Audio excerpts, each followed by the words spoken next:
For many, Saudi Arabia conjures images of the holy pilgrimage of Hajj in Mecca and Medina, two revered cities in the Islamic world. However, our understanding of this nation shouldn't end there.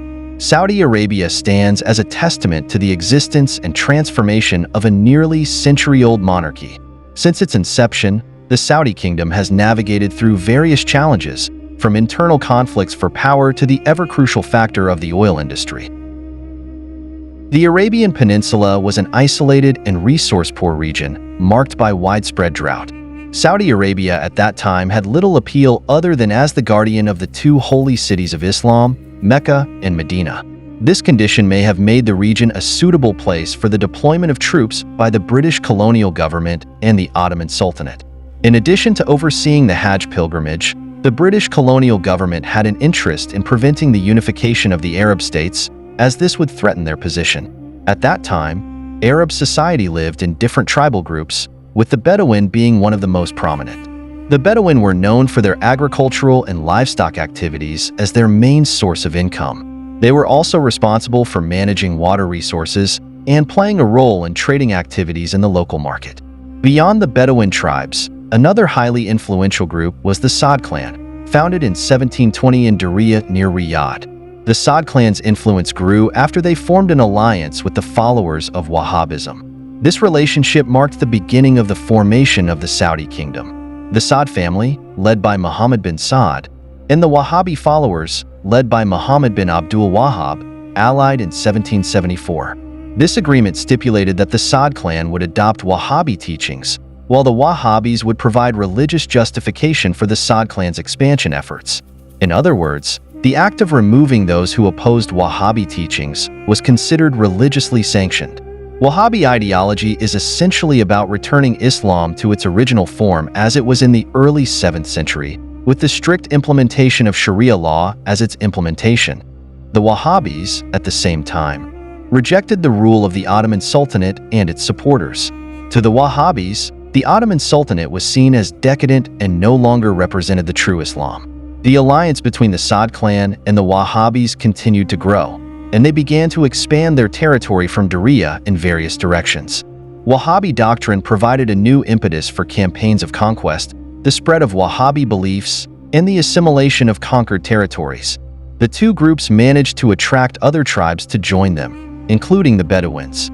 However, resistance also emerged from other tribes, leading to the outbreak of war in the region. Research shows that the dominance of the Saad clan grew stronger under the leadership of Abdulaziz bin Muhammad al-Saad, the son of Muhammad bin Saad. They managed to accumulate capital through zakat tax or war booty, which was then used to expand their political consolidation throughout the controlled territories. The Saad clan implemented policies that helped solidify their power, such as gradually replacing local rulers in newly conquered territories with individuals loyal to them. This action made the Ottoman Sultanate feel threatened and displeased. The Ottomans launched an attack on the Saad clan with 10,000 troops, but unfortunately the attack failed due to communication problems and difficult terrain. Despite this, the Saad clan's expansion continued westward, and they managed to seize control of Mecca and Medina. In both locations, the Wahhabi doctrine was strictly enforced, which triggered an aggressive reaction from the Ottoman Sultanate. The war continued until after World War I, which was marked by the collapse of the Ottoman Sultanate, the arrival of British colonialism, and the victory of the Saad clan in various battles. In 1932, Abdulaziz bin Saad, after successfully uniting the previously conflicting tribes, founded the Kingdom of Saudi Arabia with himself as the first king. This marked the formation of the modern nation-state of Saudi Arabia that we know today. While Saudi Arabia has escaped the brunt of war conflicts, unavoidable challenges still threaten the stability of the monarchy and the well-being of the Arab people. However, the answer to these problems comes in a surprising form: oil. With oil exploration starting in the 1920s, Saudi Arabia began to see the extraordinary potential of this natural resource in the 1930s, when American geologist Carl Twitchell discovered large oil reserves in the eastern region. The Saudi government responded enthusiastically, granting concessions to foreign oil companies to continue exploration. This marked the beginning of the formation of a joint oil venture between Saudi Arabia and foreign oil companies, known as Aramco. In return, the United States was asked to provide compensation in the form of cash payments and loans to Saudi Arabia.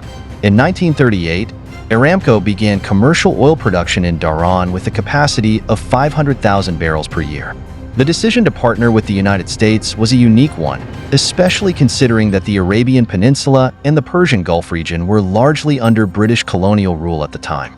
Britain had a number of concessions in territories like Kuwait, Bahrain, and Iraq.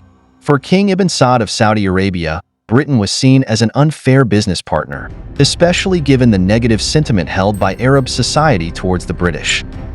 Post-World War II, Saudi oil production skyrocketed, with the country's revenue reaching up to $50 million.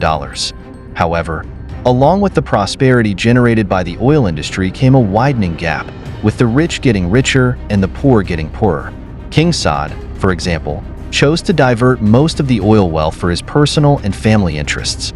The Saudi monarchy, as a whole, received an unprecedented influx of cash, further solidifying Saudi Arabia's position as a financially powerful nation.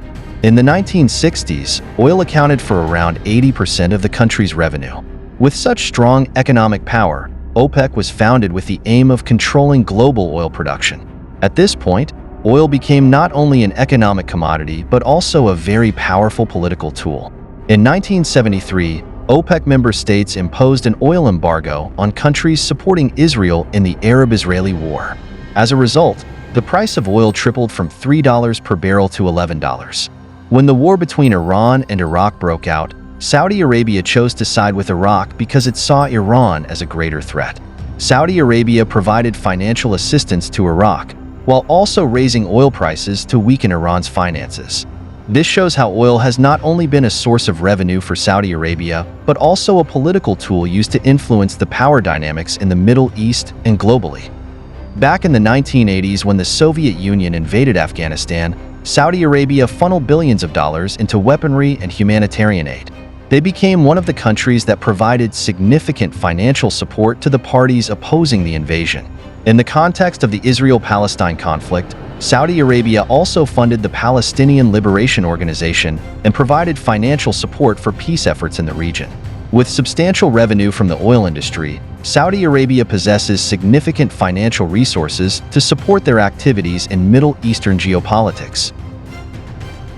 The selection of Saudi Arabia's king follows a bloodline, passing down from brother to brother or father to son. However, this process hasn't always been smooth, often involving intrigue and bloodshed. In 1975, King Faisal was assassinated by his own nephew, Prince Faisal bin Musaid, for motives that remain shrouded in mystery. During his reign, King Faisal is credited with transforming Saudi Arabia's image into a modern state thanks to the oil boom, distancing it from the feudal impression associated with King Saud's leadership. Unlike his predecessors, King Faisal's rule didn't rely solely on the figure of the king. Instead, he distributed decision-making and kingdom management to competent individuals in their respective fields, many of whom were educated in the West. This became a hallmark of King Faisal's reign. King Saud was often criticized for his lavish lifestyle. Later, King Khalid was known for granting extensive control to conservative religious leaders in matters of education. King Fahd served as a testament to the warm relationship between Saudi Arabia and the United States. Meanwhile, King Abdullah and King Salman gained popularity for their economic reforms aimed at benefiting Saudi Arabia. The fate of Saudi Arabia now rests on the shoulders of Mohammed bin Salman, MBS, King Salman's eldest son, who was appointed crown prince in 2012. MBS, as he's known, took over the position from Mohammed bin Nayef, King Salman's cousin. MBS's rise to power began in 2015 when he was appointed defense minister, and his influence has only grown since then. MBS has pledged to reform Saudi Arabia, as outlined in his Vision 2030 plan. Vision 2030 is Saudi Arabia's ambitious plan to break free from oil dependency and build a more diverse and robust economy. Under the leadership of Crown Prince Mohammed bin Salman, MBS, the country has undertaken many progressive reforms to achieve this goal. MBS has spearheaded various new initiatives, such as hosting music concerts and festivals, building new cities with advanced technology, and supporting entrepreneurs and startups to create jobs. He has also granted new rights to women, such as driving permission and job opportunities in many male-dominated fields. MBS's reformist steps have received praise from many, and the data shows that his policies are starting to bear fruit. According to the IMF, Saudi's non-oil economy grew by 5% in 2023. This indicates that Vision 2030 is starting to pay off and Saudi Arabia is moving towards a brighter future. While MBS has achieved a lot, there's a dark side to his rule. He's super ambitious and rules the country with an iron fist. In 2018, the world was shocked by the murder of journalist Jamal Khashoggi. It happened at the Saudi consulate in Turkey, and his body was dismembered. Khashoggi was known for being a critic of MBS's government. MBS denied ordering Khashoggi's murder, but many people believe he was involved, either directly or indirectly. MBS's government doesn't just silence journalists. They also silence activists and conservative clerics who dare to criticize the regime. He often uses the excuse of cooperating with foreign countries to shut down critical voices. In 2017, MBS made a bold move that shocked the world by arresting hundreds of officials and royal elites for alleged corruption. One of the big names caught in the net was Prince Al-Walid bin Talal. Many saw this as a political move by MBS to consolidate his power.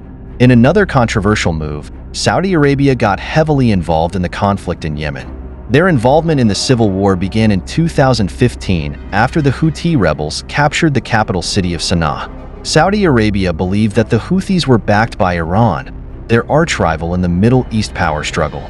The war in Yemen has caused a massive humanitarian crisis.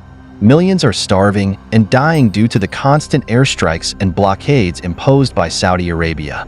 The situation is heartbreaking. The story behind the Saudi kingdom is complex. It's a mix of sudden oil wealth, fierce power struggles, silent dissent, and unfortunately, a continuous flow of civilian casualties.